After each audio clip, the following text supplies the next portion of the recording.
welcome here to more TALKFCB and welcome here to the full review of the clash from Group F. It is France, the world champions, coming up against Germany, and this for me was the biggest game of the Euros. I was really looking forward to this one. We are going to be talking about all of the game-changing moments, which in the end mean that France take away all 3 points. It's all coming up from a truly entertaining game, so let's get to it. Today's match review, guys, once again during the Euros, is coming to you courtesy of the OneFootball app, and this will be tonight the very final opportunity there to enter OneFootball's free giveaway to win the England Euro 2020 shirt. So go and follow the instructions there in the description down below to make sure you're getting involved in that. And of course, the OneFootball app, the perfect way to stay updated with everything you need to know right throughout Euro 2020. And in terms of this game right here, it was two heavyweights on the international stage coming head-to-head. And as you can see here from these starting lineups for France, they had a front three of Antoine Griezmann, Karim Benzema and Kylian Mbappe. What an incredible trio there to line up with. And I think for Germany, yes, they had real quality, the likes there of Joshua Kimmich, also the likes of Toni Kroos, Kai Havertz, of course, fresh from scoring in the Champions League final. But I think they're in the attacking areas, they did lack a presence. They played Gnabry there as that out-and-out number 9, didn't really work out. Thomas Muller tonight didn't really look at his tournament best. You know, he always seems to appear for the German national team, but tonight it didn't really happen. And I also thought in those wide areas, you push Kimmich out there, you lose his control that he can give you in the centre of the field, and Gosens didn't really do enough on that left-hand side. And it didn't take long for France to start flexing their muscles. They got brilliant players right throughout their team, and the first goal came within 20 minutes of the contest beginning. It started there with a really nice layoff by Karim Benzema there, just killing the ball and giving it there to Pogba. He was given a bit of space, too much space in fact, because what he did next, honestly,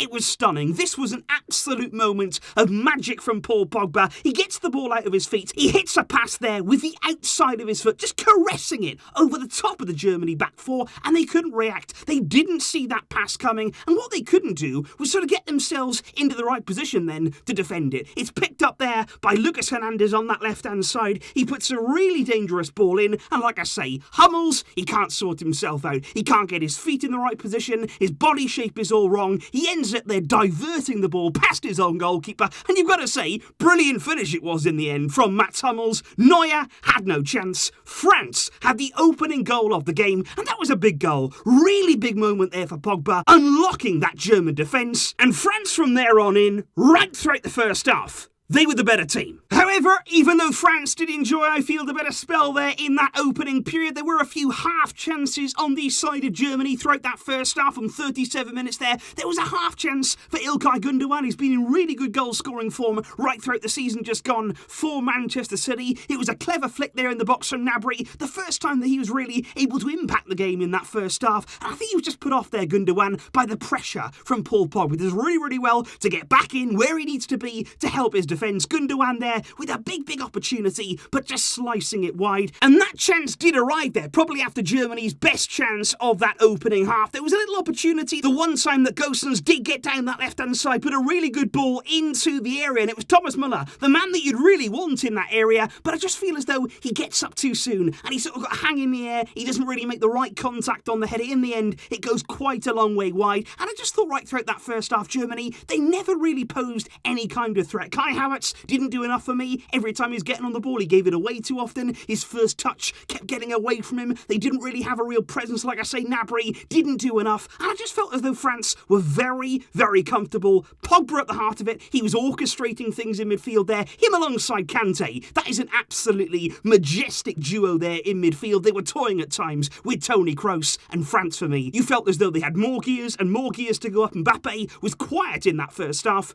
but in the second, it really did start to heat up, and the chances, this time for both sides, really opened up. Because not long after half-time there was a fantastic opportunity for Rabiot, who was, I feel, a bit of a surprise starter there from Deschamps in the French starting line. It was a really, really good opportunity. But you can see here Rabiot, he gets into a great area, but past the ball. Antoine Griezmann there is in a brilliant position. He'd worked so hard all game for the team. All he needs there is a little bit of a cutback from Rabiot. He's inside the area for a simple goal. But no, Rabiot chooses to go on his own. Very selfish play in my opinion there. And I think once you go alone, you've got to score. If he scores there, I'm not saying selfish, I'm saying great goal. He doesn't though. He hits the post, he goes for the near post there, he does not score, and Griezmann very frustrated that he didn't pick him out. But Germany, I feel, did come into the game. There was a period there in the second half where they started to put a bit of pressure on. There was a few chances there for Gnabry, balls again coming into the area. They didn't use the wider areas enough. They didn't really get down that side and put real pressure on France. But the ball coming in there to Gnabry, he takes it on the volley. Difficult chance, not an easy chance for him at all. He hits it into the ground, and in the end it does go over the bar, and Germany never really capitalised on that pressure that they did manage to build up. And then it was time, midway through that second half there, as you're progressing through the game, suddenly then against tiring legs, Germany started to push forward a little bit too much. Mbappe, he started to enjoy himself. You know it in those kind of surroundings when teams are pushing high up the field, he is always going to have some joy. And there was nearly, very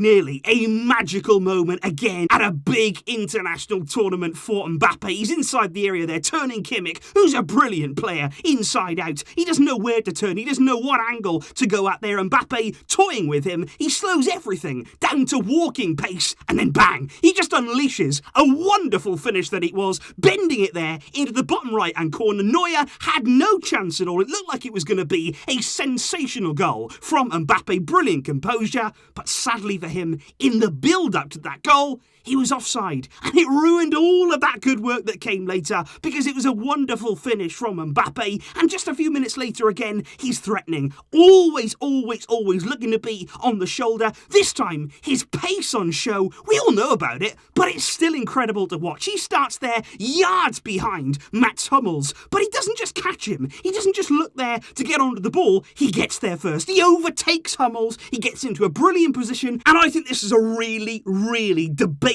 decision from the referee, because Mbappe positions himself really well. He takes a good first touch to get it out of his feet there and get ahead of Hummels. He then lunges in the centre-back. You can see there that he's really trying to get the ball back and recover that mistake. In the end, he gets some of the ball. Mbappe goes down. I thought originally that was definitely going to be a penalty. I thought that's a stonewall penalty there. He's going to get it. But referee, he says no. And I would certainly there look at that. I would say that Hummels, he does get something on the ball, but does he go through Mbappe first? Does he there in lunging? Mbappe's got away from him. I think there is a lot of connection with Mbappe, and he's very lucky, I feel, to get away with that nonetheless. But he does try really hard to get back. And then, of course, there's more bad luck for France. You know, they had the opportunities in this game to not only win 1-0, but it could have been 2-0, maybe even 3-0. Another disallowed goal, because once they had that lead, they could do what they liked. Germany were pressing, they were coming forward, they were trying to attack of their own, trying to get themselves back in the game, and all France were doing was just waiting, turning that ball over, and then bang, picking out the runners. They've got such dangerous players on the break. This time again, Pogba at the heart of it. He brings the ball down there in the centre circle. Fantastic first touch. He then pings one in behind to Mbappe, and once Mbappe's there, you're not catching him. Game over. Don't even bother, because he is away, in on goal. He's really unselfish, unlike Rabiot there. In the chance in front of goal, squares it to Benzema, who is absolutely delighted there. What he thinks is going to be his goal there on the return to the French national team. There's no flag originally, but VAR look at it, and again,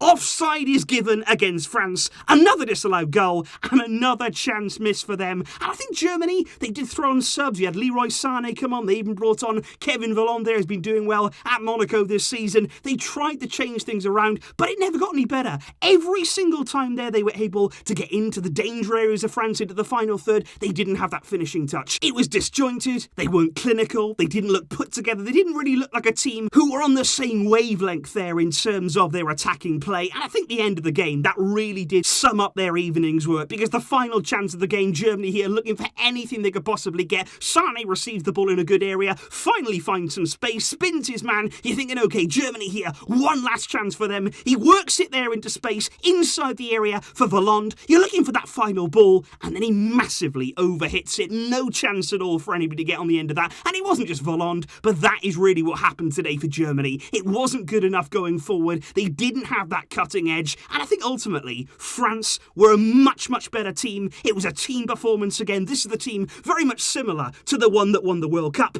and you can see that. They all know their jobs. Griezmann today may not have had a goal, he may not have had an assist, he may not have had shots on goal, but he worked tirelessly for the team. Every blade of grass he covered today, very similar to what you see him do sometimes for Barcelona, and I just thought France, they deserve this win, could have been more, and you still feel as though they've got even more to give in this tournament. And of course, guys, in terms of where this result leaves these teams in the group standings, you can see here Group F, Portugal winning against Hungary earlier on today, 3-0. Doesn't really tell the story of the game. Hungary hung on in there until the very, very last stages of the game. Very, very unlucky they were to go behind. Big deflection on Guerreiro's goal before Ronaldo scored two of his own, one of those coming from the penalty spot. You can see there that France are now on 3 points and real pressure on Germany. Going into those Portugal and Hungary games, Germany know that they cannot now afford to fail. Great start from France and the tournament favourites, showing everybody why and all the tools